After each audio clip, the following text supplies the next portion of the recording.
Hello, and welcome to The Content Bite, a podcast for freelancers who use their words to make money. I'm Rachel Smith, a freelance journalist, copywriter, and content producer. I'm also the founder of Rachel's List, a jobs board and community for Australian writers and other creatives. And I'm Lynne Testoni. I'm a journalist and content writer as well. Rachel and I are your weekly co-hosts, and every week we bring you all kinds of tips, tricks, and some fabulous guests to help you make the most of your freelance business. I just want to give a shout out to Rounded, our sponsor, because I know for me, my quarterly BAS used to be so stressful. But I love Rounded because everything is there and so tidy, Rach. I know, no more shoe boxes of receipts. I also really love that my accountant can log into the program remotely and help me with lodgement. Just do it without me needing to even worry about it. That's what we love. But best of all, if you're a gold member of Rachel's List, you can save 20% on any annual Rounded plan. Even if you've got the Rounded discount last year, you can get it this year as well. Awesome. The show notes always have the details. Yeah.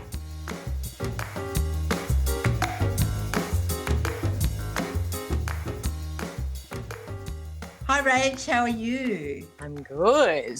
It's super hot in Sydney, but we'll press on regardless because this week we have another fabulous guest, and I'm really excited to have this guest in.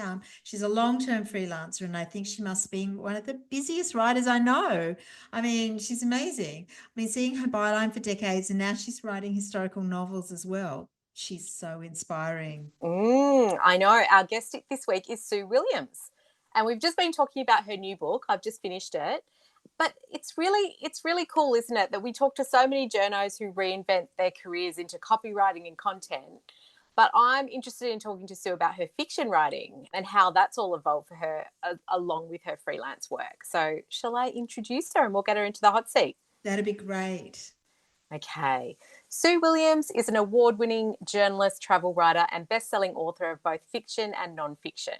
Her first two historical novels, Elizabeth and Elizabeth, about Elizabeth Macquarie and Elizabeth MacArthur, and That Bligh Girl with Mary Bligh and her father, the notorious mutiny survivor and Governor William Bligh, both proved bestsellers.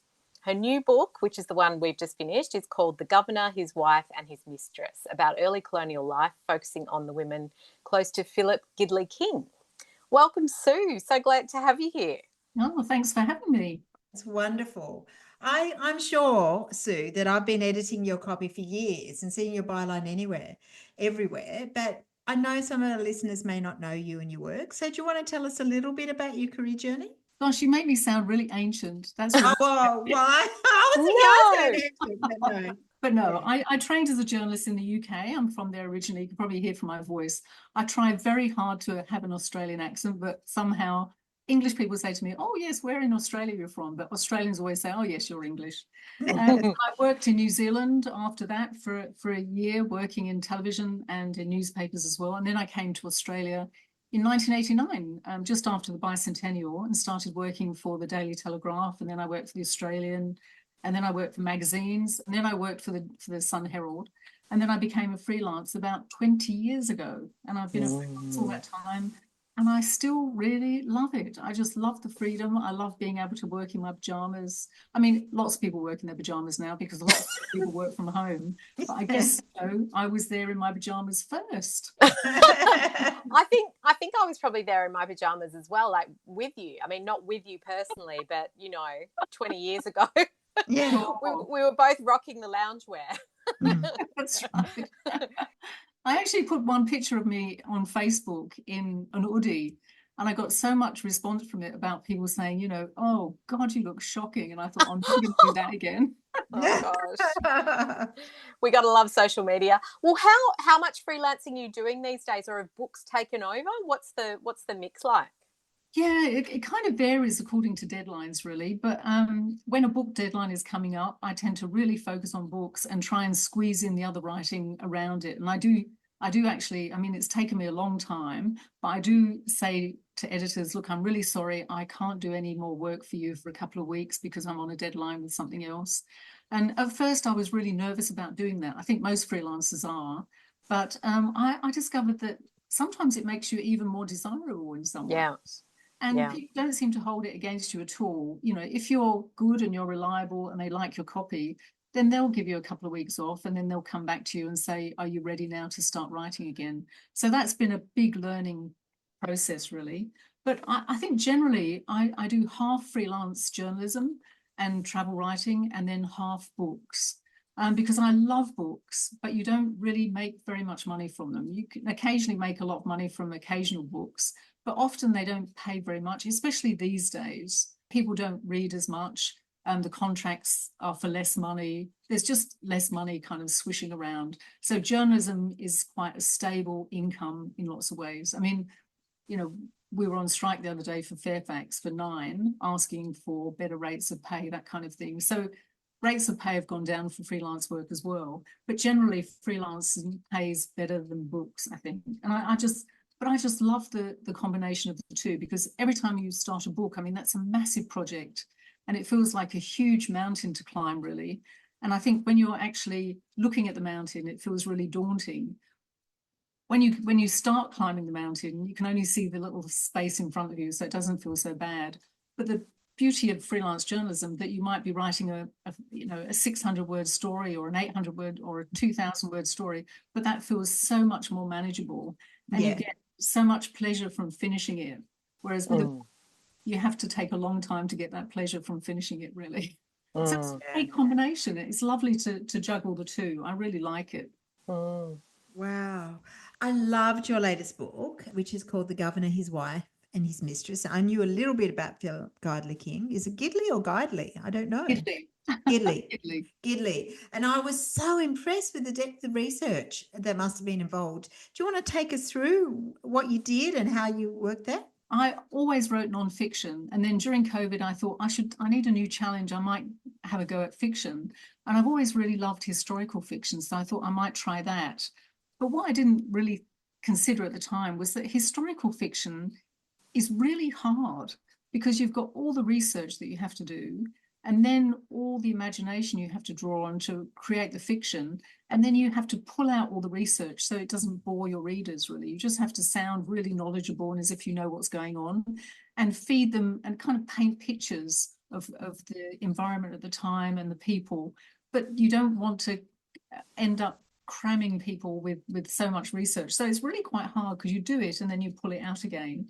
And with Philip Gidley King, his life is quite well documented, not terribly well. He was the 3rd governor of New South Wales, the colony that became Australia.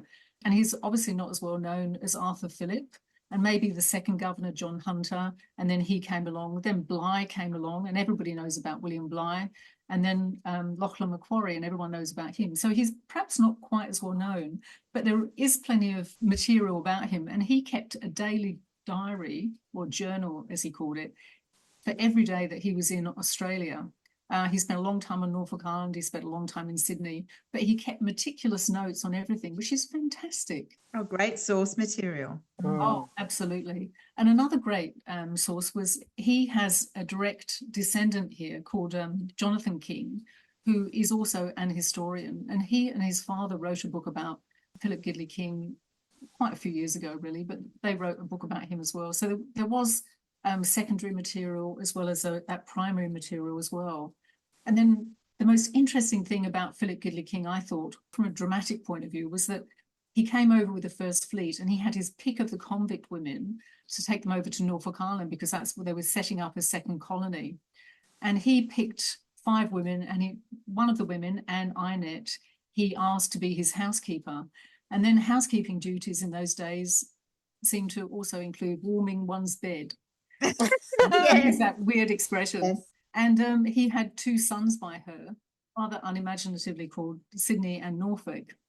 And then he was called back to Britain and to do a report on the colony to King George. And Anne Inett said to him, you will come back to me and my son and our sons. And he said, of course I'll come back. And he did come back 15 months later, but with a new wife in tow, who was also pregnant with another son. So you kind of look at that and think, oh my God, what was he thinking? And these poor women, one very young, very innocent and naive, coming over from England as his new wife, and the other one, his mistress, who's fought so much hardship. She was sent over here for stealing a dress, and she was sentenced to hang, and then that was commuted to transportation. what did those two women think of each other? And so that's provided a lot of the drama in the book, as well as Gidley King's own attempts to govern the colony, which was a maelstrom of different sentiments at the time. There were revolutions from the soldiers, from the convicts, from the Irish settlers. There was so much trouble. And then he had an awful time on Norfolk Island as well, which was the worst colony ever, really. So there was lots of historical sources. Anna Josepha, his wife, wrote a journal on one of her trips overseas. One of her friends wrote a journal about her as well. And Anne Inet, the mistress, we don't know so much about her, but we have got historical records about her crime in England, about her circumstances in England, and then what she achieved over here. So there was a lot of information around, and you kind of feel obliged to look at everything because you don't want to make a single mistake, because that can really damage your credibility, I think. Yeah. I mean, I think it makes it such a rich, interesting read that they were real people. How much was there, the interesting relationship documented between the two women, or was it, or did you fictionalize some of it? How does that kind of work? Yeah, it's interesting historical fiction, and this was one of the challenges I found when I started. I mean, some historical fiction writers will kind of make up everything, and they will have characters who are loosely based on real characters, but will have different names. And so I find myself always looking up to see who the real person was. But then I'm kind of very truthful in mine, but the fiction kind of fills the gaps, really. We don't know too much about the relationship between the two women, but we know that they respected each other. And Gidley King wanted his wife to bring up his two children with his mistress. And we know that would have been incredibly hard for Anne Inet to give up her two kids, especially she'd left two children in England as well when she was transported. So that would have been 4 children she lost. I mean, we just know as women, well, as human beings, that taking one's children away from one, that would have been heartrending, really. I think in Australia, we've got a proud tradition of taking children away from parents, really, Yeah, Aboriginal kids, and then also single white women. We often took away their children to give to couples. So you can kind of imagine the heartrending nature of that. But Anna Josepha, the wife, was incredibly understanding, and she was very kind, and we know that too. So it's not much of a stretch to think of the two women kind of getting on quite well, really. So yes, there's lots of things we don't know, and we make up conversations, and we obviously don't know whether those conversations existed. But it's just to try and put a bit of flesh and blood onto the dry bones of history, really, and to make characters that we can all empathise with and relate to, so that they become real living people, so we can really take part in that history, which is what I love about historical fiction, because you learn about the history, but you also, it's embellished, so you can really feel you understand the characters involved and their motivation and the reasons behind what they actually did. You've done a great job. Yeah, you have. And I think I found one of the most compelling things, and that's a little bit about your approach to historical fiction and telling women's stories, like in your last 2 books as well, that the convict women, like as in Anne Inet, she didn't have a lot of options. I mean, the women didn't have a lot of options, and I think you portrayed that quite well, gave them, some interesting conundrums to deal with. Yeah. Oh, great. Because, the convict women had no rights at all. And, obviously Aboriginal people had no rights when colonialists came over, but convict women, were kind of pretty low on the social scale as well. And I really liked looking at the women, because often they were the really important people. They, had the kids who populated the colony, and they had amazing lives. They had to be wives and mothers. They had to battle disease all the time. Many of them died in childbirth, and some of them really forged lives which were completely unexpected. And, in England, they could never have had these lives. But in Australia, where there were no rules and you just kind of had to be proactive and just push, some of them built amazing lives for themselves. And they faced enormous hurdles. The men were always the ones in charge, and the men were writing. Getting all the glory. Yeah, that's right. But the women were there, and they were doing some amazing stuff. So I love bringing these unknown women out into the light and having a look at them and really seeing what they achieved and lauding them for those achievements really as well. And I think that's really important because it's her story as well as his story, I think. Yeah. You also see like how young the men die, like they're 51 and, you know, whereas you see the women are like 85. Yeah, that's true, actually. Yeah. I guess a lot of the men drank a lot, and certainly Gidley King was very partial to port. And he drank port because he was in so much pain with gout, which was actually caused by the port, but they didn't realize that at the time. But yeah, you know, you kind of think in those days, everybody must have felt so awful all the time, really. You know, we can have a good meal, go to the gym, and we can feel fantastic.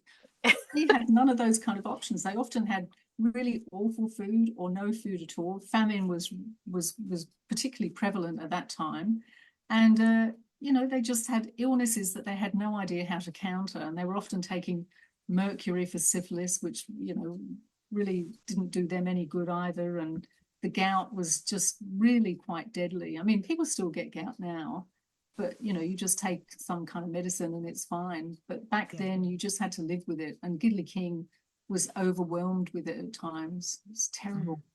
Oh, it's interesting. Because this is your third historical novel. I know we'll talk a little bit about your nonfiction as well later, but I'm interested in the path to publishing. You've got so many books under your name now. Is it easy to get it through? Look, it's never really easy, but it gets easier over time. I guess because I've got a bit of a reputation now. When I come up with a proposal, my agent will send it out to publishers, and publishers will, you know, usually look at it and consider it carefully.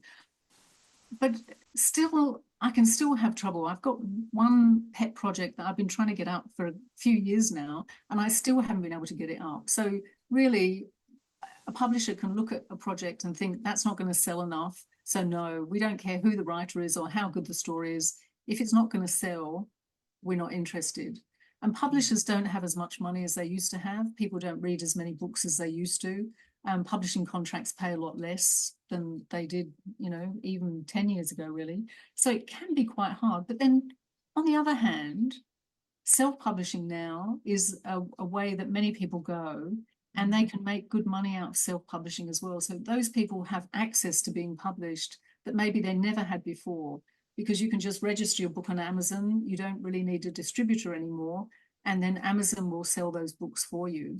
So yes, it is harder, but in other ways, it's perhaps easier. More people have access to having a book published. So all those writers out there, you know, I'm kind of part of the legacy publishing industry. I will tend to go to a mainstream publisher and get a book published there. But if that fails them, self-publishing is a really lucrative route now, and people make it really work for them. So yeah, look, anybody who feels they've got a book in them, go for it. I really encourage them. Absolutely. I know there is some kind of formula, isn't there, with trad publishing, where you get a certain number of, you know, books under your belt, and it almost the earnings start to increase to a point where that becomes your, you know, real thing. I know that you successfully juggle both freelance writing and books, but would you want it to become the one thing that you do, books, or do you just like the mix that you've got? Sometimes I think, look, I should slow down a little bit because I'm kind of doing too much, and it'd be nice if I could have a breath sometimes and really enjoy stuff rather than just rushing on to the next project all the time. So sometimes I think, oh, maybe I should just write books. But I just really love journalism so much as well. I find it hard to turn down journalism. So it's you know, it's really trying to get that balance right. I mean, we all have that work-life balance that we have to try and strike, but also the different types of work, it's really quite hard to manage them sometimes. And I just do really like journalism, and I do really like books. And I love the combination of both, and sometimes, and travel writing as well, which I do. And like last year, I did a big trip overseas, and I managed to combine it with lots of research for the next book. So, and I really love that, being able to do that. I mean, maybe that sounds a bit of a busman's holiday, and it sounds awful to some people. You know, you should go on holiday for a holiday. But I really like doing a bit of research here and there, then having a bit of a holiday, and then doing a bit more. And that worked really well for me. And I just, I really enjoy that, and I would love to do more of that, really. I suppose I always keep thinking I want to do more of this and more of this, but books don't pay so much. I mean, when you said, you build up a number of books, yes, you do, but you have to build up a number of successful books. And to be able to get royalties, I mean, lots of books don't really pay very much royalties anymore. I did one book called Women of the Outback quite a long time ago, which was about 20 years ago, I think. And that has been paying royalties every year since. I did a biography of Father Chris Riley, the Youth Off the Streets guy, who were always helping homeless children, and his books pay good royalties. But then I've written other books which have never really paid any royalties at all. So, and you never know. I mean, every book I write, I fall in love with a book. I work as hard as I possibly can to make it as good as possible. And I'm convinced when I'm finished, oh, this is going to be the book. And sometimes they just disappear. And sometimes books that you think maybe, they're a bit out there, they're the ones that do really well. So you have no way of judging. And often publishers don't really know either, because, sometimes you hear of them paying $1 million for a book and the book vanishes from sight and nobody ever hears anything more about it. And sometimes they won't pay very much for a book and it becomes a huge publishing global phenomenon. So nobody really knows what's going to strike some people. And, it's the zeitgeist, it's people's tastes, everything's changing all the time. And when you start a book, it's going to take at least a year before it comes out on the shelves. So it's impossible sometimes to predict as well, really. It's just lots of luck, lots of hard work, but luck probably more than anything. Yeah. I've often wondered if the popularity of the Kindle has changed things for authors, because it's so much easier for a reader to go back to the back catalogue. You can just, you're prompted to do it as soon as the book's over. It's like, hey, buy the next book, from the author. And I will do that and go back and just read everything that eventually over time that they've written. So, and that's fantastic, because as well, in terms of payment, we get more of a percentage from ebooks than we do from print books. So although you don't pay as much for ebooks, we get a bigger percentage. So they kind of all even out. And also audiobooks now have become huge.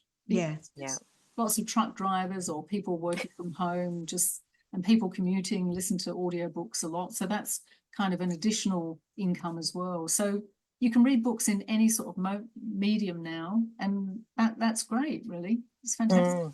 Well, you've mentioned that you've been a freelance. We know you've been a freelancer for about 20 years, and lots of people listening are at different stages of their career. So what are some of the things you've learnt over the years for making freelancing work, for thriving instead of just surviving? Yeah, I think one of the most important things is to be organised. I'll often be working on 5 different freelance jobs at once, but if I'm organised enough and I'm structured enough, and I have lots of little lists all over my desk, really, I make sure that I'm always delivering by deadline, and hopefully before deadline sometimes. And sometimes people give you a brief, and the idea for me is to always deliver more than the actual brief, to give them added value. So when they read it, it's not just what they wanted, but it's kind of a bit more, something added extra, which I think is really quite valuable. But when I started off freelancing, I had this friend who was a fantastic writer, and, she wrote beautiful prose, but she could never make a living freelancing. And I couldn't understand it until I talked to one of the editors once, and they said, we will never actually get her to write anything because it will take us 3 months to actually get the story back. And that was a very important lesson to me, that however good your writing is, if you're not on time, you may as well not bother. I mean, you can ask an editor, can I have an extra day or 2 or an extra week or a big project? You might ask even for an extra month. But if you can get stuff in on time, that's what editors really want. And they want you to stick to the brief. I mean, you can offer a bit extra, but, sometimes I ran a magazine at one time as well, and I actually asked friends who are journalists I commissioned them to write stories. And I was amazed how many people never kept to the brief and wrote stories which were completely different to the brief that I've written them. And in fact, I lost a friendship over that. Oh, no. I'm going to work with friends again, because sometimes you don't, you're working with other journalists and you kind of assume that they're they're good and they're efficient and they see the world the same way as you do. But of course, it's the subs who see their work, and it's the editors who see the work. Their colleague journalists, we never see their work. So sometimes people just don't really stick to the brief, really. It's all about making it easier for editors. If you can make the job easier for editors, and they're all so busy now, they have far fewer staffs than they used to. So if you can make it much easier for them, then I think they're going to come back to you and ask you again and again for stories. So that's my real, that's what I've really learned, I think. Yeah. I agree with all that. Yeah, it's interesting. And I think we're often surprised because I've been a sub-editor. I've seen a lot of raw copy from different people. And I can reflect back what you're saying. It's quite surprising. Yeah. And just basically following the brief, having the copy in on time. Yeah. Just those little things. And it is hard. I mean, one of the worst things as freelance is having to pitch stories all the time. I mean, I think there's nobody enjoys pitching stories. It's always really awful, I think. But I think sometimes you just have to take a deep breath and just do it. And sometimes the story, like when you pitch a story, you've got to make clear that you've actually read the magazine or newspaper or whatever that you're pitching for. So you don't want it to be something that completely ridiculous that they would never run. But when you're pitching, often editors come back and say, no, I don't really like that story idea, but how about you do something else? And they give another story to do. So sometimes I think pitching can be really hard work, but it often is quite helpful in ways that you wouldn't expect, really, because it puts your name in front of the editor and they can see that you've got ideas, and they may not like your idea, but they might give you a different one to do as well. Yeah, it can open a door. You're absolutely right about that. So one of the things I noticed, because we've talked a bit about the historical novels and the 3 that you've done, but you've written a lot of non-fiction books. I think I looked it up and it's about 10 or something. Where did that start? And do you still like doing that factual work? I love it. Yeah, I think I've written about 29 now, non-fiction. Oh, is it? Oh, so I've seen the only 10 on your website or something. Yes. Yeah, no. It's funny because I've been doing this historical fiction, and then I've been doing non-fiction books in between, and the non-fiction books are so much easier. I think, oh, wow, this is like a walk in the park. This is really easy because as a journalist, I mean, you're writing non-fiction, hopefully, all the time. And so sometimes your journalism just becomes the non-fiction. So, you know, I did a couple of, very early on, I did a couple of profiles about Peter Ryan, the New South Wales Police Commissioner, who was brought in from England to clean up the New South Wales police force that had this reputation of being the most corrupt in the world. And he contacted me and asked me if I would write his biography. And that was one of the first books that I'd ever written. And it, you know, it was a big learning process, but the journalism, you know, worked straight onto that. So that was really, really helpful. And sometimes I've done other stories or seen stories in newspapers or magazines or heard them on television or radio and thought, wow, that could make a great book. And then contacted the person and said, what do you think? Would you be interested in me writing a book about you? So sometimes the journalism really follows on from the books as well. And, you know, really, some people, I think a lot of journalists look at a project like a book and think, oh my God, that's impossible. 100,000 words or 80,000 words, that's so difficult. But really, it's just kind of like, you know, 20 individual features. And if you start breaking it down like that, and then finding the links between those features, it makes it so much more manageable, I think. I've always done that. You know, as soon as you start writing out your chapter headings and how you're going to deal with each development of a story as a chapter heading, and then you can kind of focus on each one at a time, and then it works. I think otherwise you can get really overwhelmed by a book. But really, you know, it is just an extension of journalism sometimes. Fiction particularly. I've heard that before about how you chop it up into manageable chunks and then you give me a way to get through it. What about marketing? Like, how much are you involved in that for your factual books and your fiction books? Do you go on tour and all that sort of thing? Yeah, in the old days, you went on tour and you had lots of publicists helping you. Now you tend to have fewer publicists because publishers don't have as much money. So they tend to rely on you to do a lot more than perhaps you used to do in the past. And being a journalist gives you a head start because you tend to know editors, or you know their names, you know how to get in touch with them. And so, I die a little every time I do it, but I do write to editors and say, hey, how about I do a story on my book? Or, hey, how about you interview me about my book? And I feel really embarrassed, and I do find it excruciating. But hell, nothing ventured, nothing gained, really. Yeah. And it really does help the publisher if they can see that you can engender publicity yourself and that you're willing to work hard. That can really work in your favor as well. That can help you get a contract. And I mean, social media, you've got to have a presence on social media now.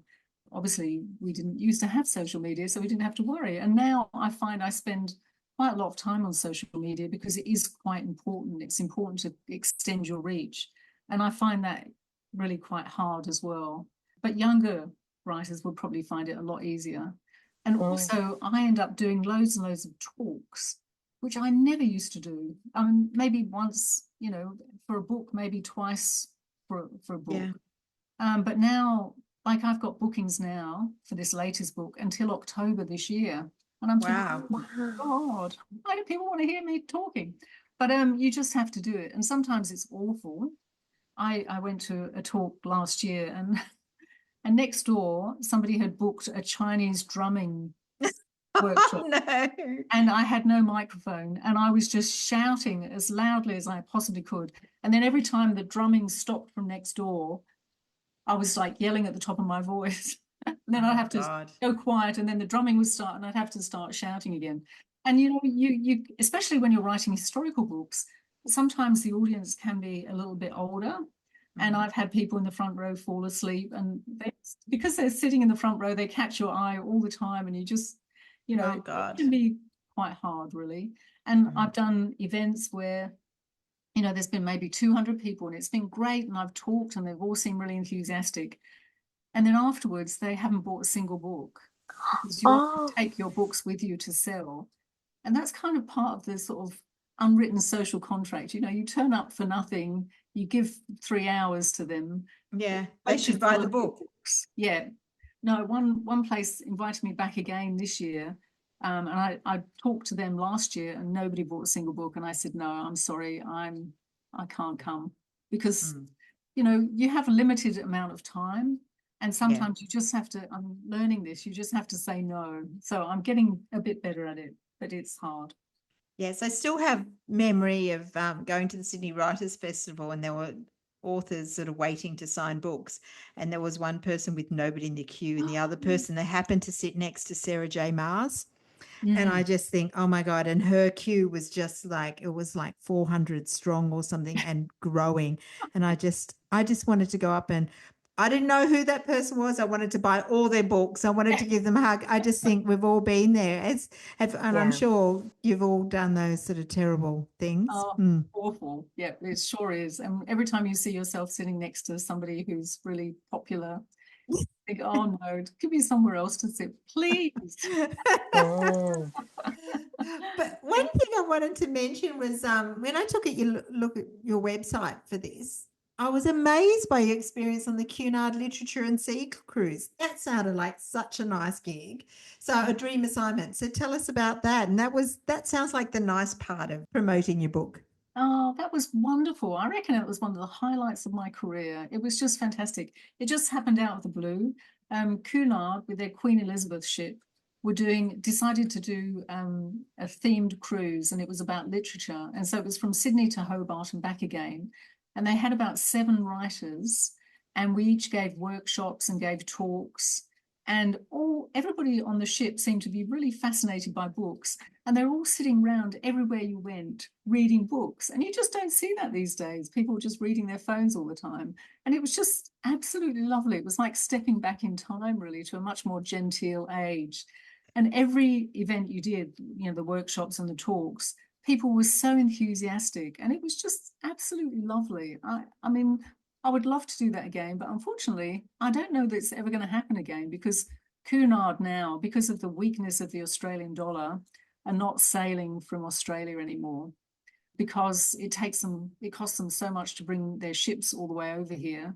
And with the Australian dollar not worth very much, it's just not worth their time anymore. So maybe another cruise line will take it up. But obviously Cunard was kind of the perfect fit, really. And it was great. We had lots of amazing writers, and it was just a really lovely experience. It was one of the best experiences of my life, really.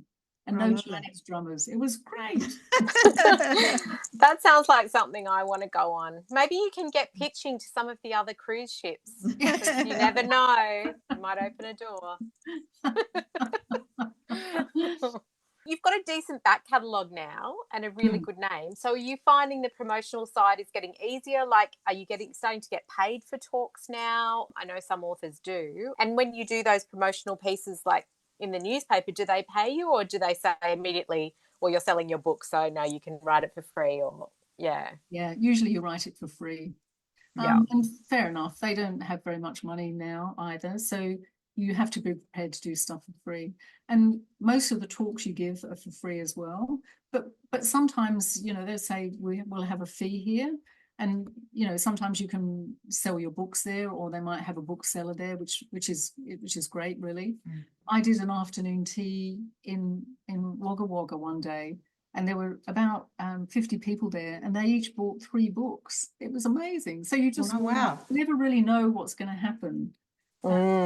Yeah, so however, but sometimes you're invited to a dinner to talk, and they don't actually give you dinner, so you sit and watch everybody else eat, and then you eat. So sorry, and then you talk. So sometimes as a writer, people don't really quite understand what you're doing there. Yeah. They think you're really rich and you just kind of do this because you love it, rather than you're doing it for an income. But that's the same as freelance journalists, I think. Sometimes we just sit around and write a few words and then just put the laundry on and then have a nap, and it's not tends not really to be like that anymore, sadly. No. I'd love to ask about agents, because you mentioned that you have an agent. What do they do, he or she does? And was it hard to find them? Have you changed agents over the years? Yeah, I've changed agents once. So I was with my first agent for about 20 years, and she was fantastic. And she kind of approached me. Oh, no, I approached her and said that my partner was thinking of writing a children's book, and would she be interested? And so she took him on, and then she approached me and said, well, are you interested in writing books? Because she'd just seen my journalism. And I said, oh, yeah, maybe. And so she gave me my first book. And then I said, well, actually, I'd really love to write a book about something else. And so she got me a deal with that book. So agents are fantastic, because they obviously are the ones who approach publishers and get deals for you. And obviously you can do that yourself, and then you won't have to pay 15% or 20%, whatever the commission is. And people do that themselves. But I kind of like having an agent between myself and the publisher, because if you have a disagreement with the publisher, the agent will go into bat for you. Yeah. A publisher might say, look, we've got this fantastic cover for your book, and you look at it and think, oh, that's awful. And so you will say to your agent, look, I really hate that cover. Is there anything you can do about it? And so she will go to them and say, oh, Sue loves the cover, but I really don't like it. So they kind of sheet the blame back to themselves. So you kind of stay in the good books of the publisher, really. They can be really, really useful, because they think of things that you've never thought of. If you're selling the film rights to a book, something like that, they'll negotiate that for you. I love the security of having an agent. Obviously, it is expensive, and some people might not want to pay for that and feel that they can sell their book just as much themselves. Because publishers now, some publishers have one day a month where they'll look at scripts on spec. Many of them take on interns, and they get the interns to read manuscripts as well. So it is possible to manage without an agent, but I just really like it. They look after all the money. You just get paid the money into your account. You don't have to worry about running after publishers saying, where's that fee you promised me? So no, it's really good. I recommend it. But if it is hard to find an agent, then just do it yourself. And if you write a book with a publisher and the book does well, you're guaranteed that an agent will come chasing after you. Interesting. Good advice. Well, look, we love to ask all our guests about their favourite, digital tools. Is there anything that you would be really lost without? Well, yes, I think the transcription tools are fantastic now for nonfiction. I use Otter AI or TurboScript, which is a newer one.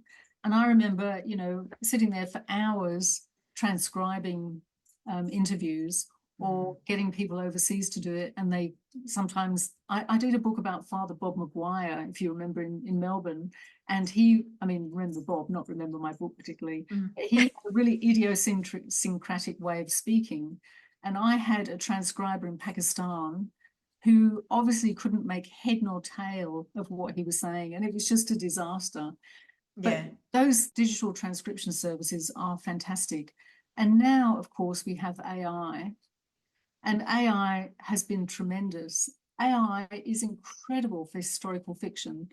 I mean, I can say to it, how did people do their laundry in 1837 in London? And it will come back immediately. And obviously you can find those things out, but it takes you much, much longer. But with AI, it's just so fast now. We can ask it anything. And my favorite AI tool is Claude.ai. And I find that I'll ask it a first question, and sometimes it will say, oh, no, I can't really answer that. It's just speculative. But then if you ask a second question, that's often the one that gets the real answers. And my partner was writing a book about a crime and somebody kind of being strangled. And he said, what's it like to be strangled? And AI came back and said, oh, I'm afraid we can't deal with that because it's too macabre and, you might be thinking of strangling someone. And he said, oh, no, it's for a book. And then they said, okay, well, this is what somebody goes through. If you ask it really specific questions afterwards, it will actually come up with the answers. And that's been amazing. I mean, I think we're all scared of AI because it may take away some of our work later on. But for the moment, I think, well, why not use it to its best advantage now, really? And hopefully the human touch will never go out of fashion. We'll just still be there to tell AI where it's gone wrong and to tweak it and to make it into something better. Yeah. Wow. Yeah. Oh, Sue, this has been so brilliant. You've been so generous with your time and all your tips. It's so interesting. Thank you so much for coming on the podcast. So do you want to tell our listeners where they can find out more about you and a bit about your books and where to find your books? Sure. It's been a real pleasure talking to you. My website is www.suewilliams.com.au, so it's pretty basic, really. And I'm on social media for my sins. And the books are in all good bookshops and some bad bookshops too, really. And obviously on websites and, Book Grocer and Amazon.com and stuff. And for those people who've never tried historical fiction before, maybe give it a try. I read it once and I was just completely enamored. And I just really love it as an art form. It's just an incredible genre.